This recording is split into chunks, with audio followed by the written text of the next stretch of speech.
I never imagined my worst fears would materialize like this. The community association head's fabrication brought armed police to my workshop, while a state official stood beside me. Her justification? She claimed I possessed explosives and firearms. She had no idea I'd become the one maintaining order when the official collapsed. Let me begin from the start. But first, tell me what part of the world you're calling home today. My workshop represents my sanctuary. It's the single location where complete clarity exists. Each tool occupies a designated spot on the wall panel, outlined with permanent marker.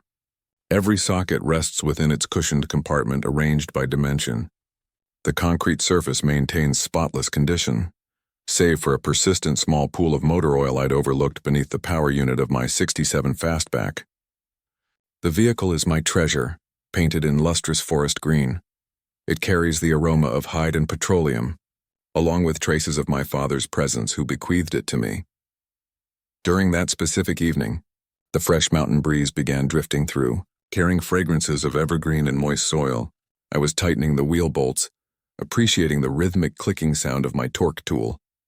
It created a pattern of precision, of mastery, a pattern the world beyond my workshop entrance appeared to have abandoned. That's when the quiet purr of a luxury vehicle disrupted the tranquility. Not the typical sound of someone returning home late. This carried a deeper, more authoritative tone. I cleaned my palms on a crimson cleaning cloth and glanced through the side window. A dark sedan bearing official registration stopped at my driveway's end. Two individuals in formal attire emerged. They moved with a controlled efficiency that raised the hairs along my forearms. One remained near the vehicle, his gaze surveying the surroundings. The other approached the workshop. He wasn't imposing or menacing, simply vigilant. He resembled someone who observed details professionally. I intercepted him at the workshop's open entrance. Before words could be exchanged, I comprehended the situation. I'd dispatched the documentation 14 days prior, through a channel promised as confidential. A basic tan envelope containing duplicated receipts, modified property surveys, and financial records. Evidence. Evidence proving our scenic mountain community was constructed upon a framework of absolute corruption, orchestrated by our association president Linda Patterson and her developer associate, Mr. Richardson, the agent stated. His tone was subdued. That's correct, I responded, maintaining an even voice. I'm Agent Morrison. This is Agent Davis. He gestured toward the vehicle. Senator Bradley wishes to speak with you. He's examining your materials. Your workshop was selected for discretion. No association surveillance, no community center microphones, no witnesses. My pulse quickened. The senator personally. I'd anticipated an investigator from the state's legal department, perhaps a financial auditor. The senator's personal appearance indicated this exceeded my expectations. The rear entrance of the sedan opened, revealing a figure I recognized from broadcasts. Senator Bradley emerged. He appeared more aged in reality, exhausted, yet he acknowledged me with a resolute, grateful gesture. A plainclothes agent already positioned inside my workshop, stationed beside the equipment storage, maintained watch on the entrance. He raised a slim attaché case. My evidence, Mr. Richardson, he announced, his voice projecting easily through the still evening atmosphere. You've been industrious. I believe you've decoded something we've been pursuing for considerable time. He began advancing toward me, a slight, authentic smile crossing his features. This was favorable. This was the instant the equilibrium would transform. The instant a methodical individual with an immaculate workshop and thorough documentation could finally demonstrate that regulations should govern everyone. Then reality erupted in crimson and azure illumination. Squad cars screamed into our peaceful residential circle, rubber shrieking against asphalt. They obstructed the entrance, their headlights capturing us like specimens against the brilliant white of my workshop interior. Entrances burst open. Officers emerged, hands positioned on their weapons, bellowing commands that merged into a barrier of sound. Display your hands. On the surface now. Don't move. A commanding officer barked from behind headlight brightness, reading from his device. Anonymous caller reports he'll open the workshop and attack officers. A pause. Possible explosive devices. Then quieter. High threat response, authorized force if non-compliant. My stomach plummeted. They were prepared to fire upon me for accessing my own entrance. I observed my spouse Rachel materialize in the entrance connecting to the residence. Her expression displayed bewilderment and terror. The primary agent and the medic reacted immediately, surrounding the senator, weapons lowered, bodies providing protection. They remained composed. The municipal officers were not. "This represents a misunderstanding," Agent Morrison shouted, displaying his credentials. "We are state security detail. Stand down." But the municipal officers were excessively agitated. They observed a suited individual, another individual in a workshop, and a third who appeared significant, and they perceived a threat. They'd been primed for one. I recognized with sinking certainty who had primed them. Linda. This bore her characteristics entirely. Previous week, she'd cited me for an unauthorized fence height and workshop entrance, remaining open beyond designated hours, minor regulations weaponized. Tonight she escalated pettiness to explosives and firearms. A young officer recently graduated from training led the approach. His eyes were enlarged, his face glistening with perspiration beneath the strobing lights. He was shouting most loudly, his sidearm gripped firmly in proper stance. He advanced forward, then again, transitioning from the pavement of the entrance onto the smooth sealed concrete of my workshop surface. He took one additional aggressive step, his boot landing precisely in that small, nearly imperceptible pool of motor oil. Time appeared to decelerate. His boot didn't simply slip. It launched from beneath him. His arms rotated wildly, his body contorting in a frantic, futile attempt to remain upright. His boots scraped, traction failed. His fingers sought balance and discovered the trigger mechanism instead. Atmosphere thinned. Even the sirens suspended their breath. The exclamation on his lips transformed into a gasp of surprise. And the trigger released. The crack of the discharge was deafening within the enclosed area. Metal resonated, lights pulsed, respiration ceased. It wasn't an explosion. It was a sharp, penetrating crack that reverberated from my equipment cabinets and the steel chassis of the fastback. Then Senator Bradley produced a small sound. A soft grunt, and his hand moved to his torso. He stumbled backward a step, his knees weakening. Agent Morrison caught him, lowering him carefully to the surface. The front of the senator's pristine white shirt was suddenly, horrifyingly spreading with crimson. Linda's hands flew to her head like circuitry was severed. She didn't scream. She just stalled, mouth agape, eyes widened, completely frozen. Across the entrance I observed her. Linda Patterson. She was positioned on her impeccably maintained lawn, her mobile device still in her grasp. A smug, triumphant expression on her features. She had emerged to observe the spectacle. Earlier that day, she'd remarked snidely, "Individuals like you diminish property worth." Tonight, her worth bled crimson on my surface. She came to witness me, Marcus Richardson, the resident who dared to challenge her, get eliminated. But as the senator collapsed, as the agents surrounded him, her expression transformed. The smugness evaporated, her jaw went slack, her eyes widened, and all pigmentation drained from her features. She wasn't regarding me anymore. She was staring at the individual bleeding upon my workshop surface. She hadn't merely contacted the police regarding her irritating resident. She had, through a toxic combination of arrogance and fabrications, just orchestrated the shooting of the most powerful individual in the state. And from the expression on her features, I recognized she understood that her entire existence had just concluded right here in the oil-stained, blood-spattered entrance to my perfectly organized workshop. The game was finished, but a far more dangerous one was just about to commence. The immediate aftermath of the discharge was a symphony of disorder, but with two vastly different conductors. The municipal patrol officers, led by the recruit who had fired the shot, were a disaster of panicked shouting and contradictory orders. The young man himself resembled someone who'd witnessed something horrific. His features were pale, his weapon now suspended limply at his side as he stared at the growing stain on the senator's shirt.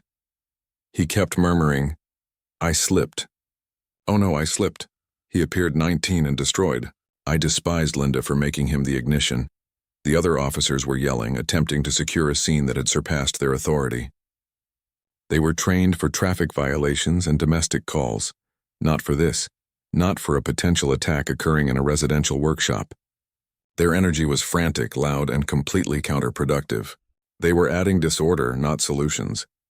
In stark contrast, the senator's security detail moved with a chilling, silent precision. Agent Morrison was already on his communication device, his voice a low, urgent monotone.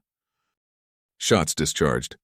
Officer involved. Eagle is down. I repeat, Eagle is down. Mountain residents on Cedar Ridge Drive. We need air medical evacuation now. Secure the boundary. No one enters or exits. Eagle. The medic was already kneeling beside the senator, his hands moving with practiced speed.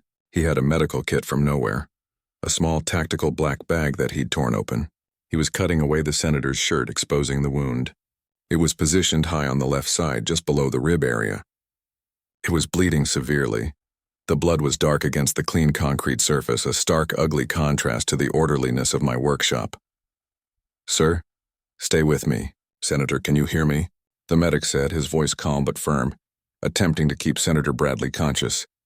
The senator's eyes were open, but they were glazed with shock. He grimaced, his respiration coming in ragged, shallow gasps. My brain performed calculations. The surface, the senator, bleeding. Linda ignited the situation. The clash between the two law enforcement groups materialized almost immediately.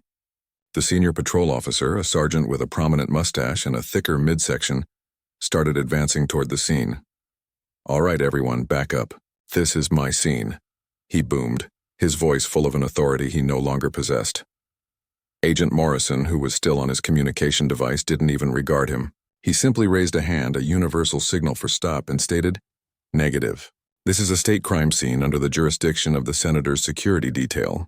Your personnel will establish a perimeter and await the arrival of the state police. That's it." The sergeant expanded his chest, his features turning crimson beneath the flashing lights. "Now you listen here," he started, but was interrupted. The medic looked up from his work on the senator, his eyes like ice fragments.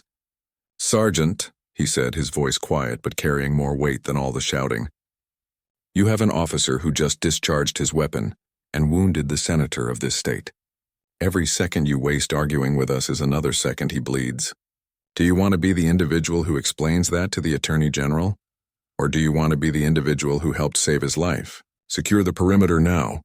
The sergeant's bluster deflated like a cheap balloon. He looked at the senator, then at the hard-faced agent, and finally at his own shell-shocked recruit. He made the correct choice. He turned to his personnel and started barking orders, pulling them back, establishing a wide circle around my workshop. I was still positioned there, frozen, useless. A bystander in my own residence. Rachel was in the entrance, her hand over her mouth. The residents were starting to emerge from their houses, drawn by the sirens and the discharge. I could see resident Tom, a retired accountant who spent most of his days documenting regulation infractions, peering from behind his perfectly trimmed hedges. They were all about to receive the spectacle of a lifetime. The medic was working rapidly, but he needed additional hands. The wound was pumping blood with every beat of the senator's struggling heart. He packed the entry wound with gauze, but he needed to apply serious direct pressure. He looked up, his eyes scanning for anyone useful. The patrol officers were too rattled. Agent Morrison was coordinating the response. The medic's eyes landed on me. He observed my clean hands, my organized workspace, my calm demeanor, an individual who knew how to follow instructions. The medic pointed a bloody gloved finger directly at me. It felt like a laser beam. "You," he commanded, his voice leaving no room for argument. "I need you. Your hands. Get over here now." My feet felt like lead, but I forced them to move. I stepped forward into the circle of light, past the weeping recruit officer and toward the bleeding individual on my surface. My neat, orderly existence had been shattered. Now, an individual I'd never met, an individual with authority and the eyes of a surgeon, was ordering me to place my hands into the middle of the wreckage. And in that instant, all I could think was, "Okay, Marcus, this is a new kind of project. Just listen to the individual in charge and do exactly what he says." The thought was strangely calming. It was a procedure, a checklist. And if there was one thing I was proficient at, it was following a plan. My life depended on it. The senator's life depended on it. The world shrank to the space of a few square feet on my workshop surface. The flashing lights, the shouting, the gawking residents, it all faded into a dull, distant hum. The only thing that mattered was Agent Davis's voice, a steady, low-pitched anchor in a sea of chaos. "Kneel here," he said. Pointing to a spot beside the senator, I did, my knees protesting against the hard concrete. The smell of blood was overpowering. "Hands on mine," the medic said. "On 3, you take over." Hard, short breaths for him. "Steady voice from you. Count. Keep pressure. Don't drift. I looked at his hands, covered in crimson, pressing a thick wad of gauze into the senator's torso. I nodded. My throat was too dry for words. Okay, Mr. Richardson, on 3, 1, 2, 3 now. He pulled his hands away and I pressed down. The feeling was awful. The gauze was saturated and spongy. I could feel the heat of the senator's body, the terrifying softness where there should have been firm muscle. I could feel the faint, desperate thump of his pulse against my palms. I pushed down, leaning my full body weight into it just as the medic had instructed. The senator let out a pained hiss through his teeth. Keep talking, he whispered. Don't let me sleep. You're not getting rid of me that easy, I said, leaning in. You still owe me a handshake in a quiet neighborhood. Good, the medic said. Don't let up. No matter what, don't let up. He was already moving on to his next task, pulling a tourniquet from his kit. It wasn't a standard one. It was a tactical model designed for quick one-handed application on a battlefield. But the angle was wrong and the wound was on the torso, not a limb. A standard tourniquet wouldn't work. He cursed under his breath. It's not going to work. The pressure point is too high. He looked around, his eyes frantic. I need something wide and strong. A belt, anything. My eyes darted to my own waist. I was wearing a thick leather belt, one I'd had for a decade. Solid, dependable. Mine. I grunted, the effort of pressing down making my voice tight. Take mine. Before he could answer, another hand appeared, holding out a belt. It was Rachel's. She had slipped in beside me, her features pale but her eyes laser-focused. She must have run to our bedroom. She offered her own simple brown leather belt. It was narrower than mine, but it was right there. Agent Davis didn't hesitate. He snatched it. Okay, this will have to do. Keep that pressure, he ordered me. He looped the belt around the senator's torso high up, attempting to position it to constrict the artery feeding the wound. Not how I planned to accessorize tonight, I said, and pressed harder. It was a desperate move, a field improvisation. As he worked, my mind started to clear. The initial shock was wearing off, replaced by a cold, methodical anger. This wasn't an accident. The slip, the shot, that was a tragic mistake. But the reason that young, terrified officer was in my workshop in the first place, with his heart pounding and his finger on the trigger, that was deliberate. That was Linda Patterson. She had contacted emergency services. She had lied. She must have stated something terrible, something to provoke this kind of overwhelming, aggressive response. Explosive threat, hostage situation. I wouldn't put anything past her. She perceived me as a threat to her little kingdom, to the corrupt little empire she and that developer had built by defrauding individuals like me, like Resident Tom, like half the families on this mountain. I had the proof in an attaché case sitting right on my workbench, the attaché case the senator had come here to collect. And Linda, in her infinite arrogance, had attempted to stop it with a phone call. I risked a glance up. Rachel was still beside me, a silent, steady presence. She wasn't looking at the senator or the frantic work of the agent. She was looking past them out into the entrance at the flashing lights and the cluster of confused officers. Then her eyes met mine. She held up her smartphone, the screen glowing in the dim light. She tilted it so I could see. On the screen was a live audio waveform pulsing with the crackle and chatter of the police frequency. She had a scanner application. Of course she did. Our county still synchronizes body cameras to the cruiser over unsecured Wi-Fi with the default password. Rachel rolled her eyes, tapped connect, and mirrored. She loved this stuff. Then she swiped the screen. A new window opened. It was a video feed. Jittery, chaotic. Pointing down at a pair of boots on a concrete surface. It was body camera footage. My goodness, she'd found a way to tap into their municipal broadcast. Rachel was a wizard with this kind of thing. Always configuring our home network. Mirroring screens, finding clever technology solutions for everyday problems. Now she was applying her hobby to a federal crime scene. She gave me a tiny, almost imperceptible nod. Her message was clear. She had it. She had the emergency call. She had the video from the shooter's perspective. She had the truth. A new kind of energy surged through me. It wasn't just about survival anymore. It was about justice. We had been attacked in our residence. A good individual was bleeding out under my hands, and the person responsible was standing right across the street watching, thinking she was untouchable. Rachel mouthed 2 words to me, her expression grim but determined. I've got it.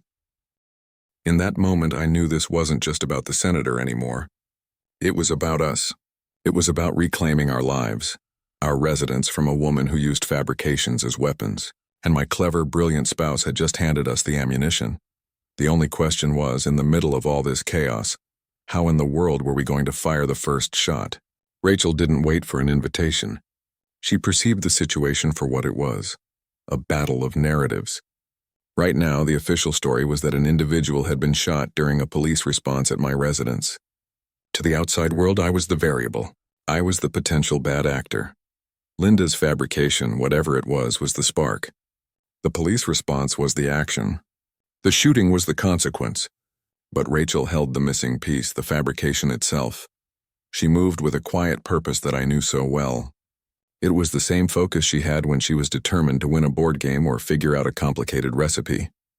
She slipped back into the residence, disappearing from the chaos of the workshop. I kept my pressure on the senator's wound, my knuckles white, my arms starting to ache. Agent Davis had managed to rig the belt as a crude pressure bandage, but he still needed my direct force on the wound itself. The wail of an approaching siren grew louder. The ambulance was close. A moment later, the large screen television in our living room flickered to life. The living room was just off the workshop, and I had left the connecting entrance wide open. The television was mounted on the wall directly opposite that entrance, perfectly visible from the driveway where the police and the growing crowd of residents were standing. Rachel was screen mirroring her device. The first thing that appeared on the large screen was the audio file of the emergency call. The first thing everyone heard, booming from our high-end sound system, was the operator's calm, professional voice. "Emergency services, what is your emergency?" Then came the reply, a voice that was instantly recognizable to everyone in the neighborhood. It was Linda Patterson, but it was a version of her we'd never heard before. It was hysterical, shrill, and full of fabrications. "My resident Marcus Richardson at 112 Cedar Ridge Drive. He's got rifles. I saw them," she shrieked into the phone. The audio, amplified by the sound system, was crystal clear. Every fabrication, every bit of fake panic echoed through the night. "He's meeting with some dangerous individuals. I think they're from a militia or something. They have explosives. I heard them talking about it. You have to get here now before they kill someone." A collective gasp went through the small crowd of residents. Resident Tom's jaw was on the ground. The patrol officers, the ones who had stormed my entrance ready for war, froze. Their features were a mixture of shock and dawning horror. They had been sent in agitated, expecting a heavily armed fanatic based on the word of a woman who was now exposed as a complete fraud. They were looking at a guy in casual clothing, a bleeding politician, and a classic car. There were no explosives. The only rifle in my residence was a hunting rifle my grandfather had given me, and it was locked in a safe in the basement, collecting dust. But Rachel wasn't finished. The audio file ended and the screen switched to video. It was the body camera footage. The footage from the young officer who had fired the shot. The entire residential circle was now watching a first-person view of the event they had just witnessed. They observed the chaotic approach, the aggressive shouting. They observed the officer's feet moving forward onto my workshop surface. They observed the sudden dizzying lurch as he slipped on the oil. The camera spun wildly, pointing at the ceiling, then the surface, and then for a split second, the horrifying unintentional discharge of the weapon. The video was undeniable proof. It showed a tragic, clumsy accident born not of malice, but of a volatile situation created by Linda's calculated deceit. The young officer, who was now sitting on the bumper of a patrol vehicle with his head in his hands, didn't even look up. He was living his nightmare, and now the whole world was watching it on a giant television. The effect was immediate and profound. The narrative didn't just shift, it shattered. The suspicion that had been hanging over me evaporated. The aggression drained out of the remaining officers, replaced by a grim, sullen understanding. They had been used. They were pawns in Linda Patterson's petty neighborhood war, and their mistake had nearly cost the senator his life. I glanced over at Linda. She was standing on her lawn, paralyzed, her features a ghostly white in the flashing lights. She was watching the television, watching her fabrication being played back, watching her perfect, controlled world unravel in high definition. She looked like a cornered animal. The ambulance screamed to a halt. Paramedics poured out, their movements professional and urgent. They took over from me and Agent Davis, expertly loading the senator onto a gurney. As they did, Agent Morrison, the lead of the security detail, walked over to me. He had been watching the television with a look of intense, grim satisfaction. He looked at the television, then at Rachel, who was now standing framed in the entrance, her arms crossed, looking like a warrior queen. He then looked at me, my hands and shirt stained with the senator's blood. He gave a single sharp nod. It was a gesture of respect, of alliance. He knew without a doubt who the real enemy was here. He keyed his wrist microphone. "All stations be advised," he said, his voice now calm and full of cold authority. "The initial report of armed hostiles was a fabrication. Repeat, the call was a malicious fabrication. The scene is secure. The narrative is ours. For Patterson, false report, inducing panic, obstruction, fraud, more coming. Civil damages too." My lawyer started smiling in syllables. Rachel murmured, "Smile, Linda, you're trending," and the residents' phones rose like sunflowers. They loaded the senator into the ambulance. Agent Morrison turned to me. "You're coming with us, Mr. Richardson. So is that attaché case." He pointed to my workbench. "We need your statement. And we need that evidence. It wasn't a request." I looked at Rachel. She nodded. "Go," she said. "I'll handle things here." Handling things, that meant contacting our attorney. It meant talking to the state police, who were now arriving in force, their presence calm and professional compared to the municipal officers. And it probably meant dealing with a hysterical Linda Patterson.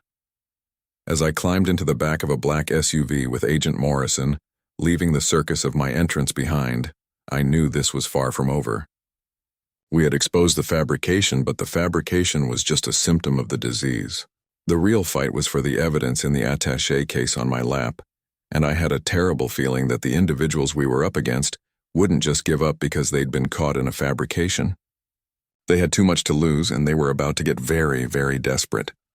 The ambulance ride to the medical center was a blur of focused activity. I was in a follow vehicle, a black SUV with Agent Morrison driving and Agent Davis in the passenger seat. My attaché case was on the seat beside me, a heavy, tangible weight. It felt like an explosive device. The agents were quiet, speaking only in short, clipped sentences into their radios. They weren't panicked anymore. They were angry, a cold professional rage that was far more intimidating than the shouting of the municipal officers. At the medical center, they didn't take us through the main emergency department. We were whisked through a private entrance down a series of sterile white corridors to a secure wing that I'm sure very few individuals even knew existed. The senator was taken into surgery immediately. The bullet had missed his vital organs, they told us, but there was significant damage. He was fortunate. I was left in a small windowless waiting area that smelled of disinfectant and anxiety. Agent Morrison stayed with me. He didn't ask me questions. He just sat, his jaw tight, his eyes fixed on the entrance as if he expected an army to burst through at any moment. After about an hour, a woman in a sharp suit came in. She introduced herself as the senator's chief of staff. She looked exhausted but composed. She and Morrison spoke in low tones for a few minutes, and then she turned to me. "Mr. Richardson," she said, her voice steady, "on behalf of the senator, I want to thank you. The medic said your quick action likely saved his life." I just nodded, unsure of what to say. Thank you didn't seem to fit. "We also need to talk about this," she said, gesturing to the attaché case I was clutching like a life raft. "We believe tonight's event was a direct result of the information you have in there." I took a deep breath. This was it. I opened the attaché case on the small coffee table. I wasn't an attorney or an investigator, but I was a businessman. I understood paperwork. I understood numbers that didn't add up. "It's a simple property fraud scheme," I started, my voice hoarse. "But it's big." I laid out the documents one by one. First, the official county parcel survey of our mountain development. I pointed to the thin strips of land between each property, the areas designated as community access to the lake. "This is what we all purchased into," I explained. "Every homeowner here has deeded access to the waterfront." Then I laid a second survey beside it. It was a glossy, professionally printed survey from our community association. "This is the survey Linda Patterson and the board have been using. It looks almost the same, but it's not." I used a pen to trace the lines. "They've been altered. The community access strips have been subtly reduced. A few feet here, a few feet there. Those slivers of land have been attached to the parcel owned by the developer, a man named Robert Stone." The chief of staff leaned in. her eyes narrowing. Over the course of 50 properties, I continued, those little slivers add up. They add up to a brand new continuous private waterfront lot. A lot that doesn't legally exist, but one that Stone was planning to sell for millions. And the invoices? She asked. I pulled them out next. Dozens of them. Invoices from Stone's development company to the community association for absurd amounts. $20,000 for wetland mitigation consulting. $50,000 for shoreline erosion analysis. $100,000 for community beautification project management. I tapped the papers. It's all padding. The work was never done, or it was done by a local contractor for a few $100s.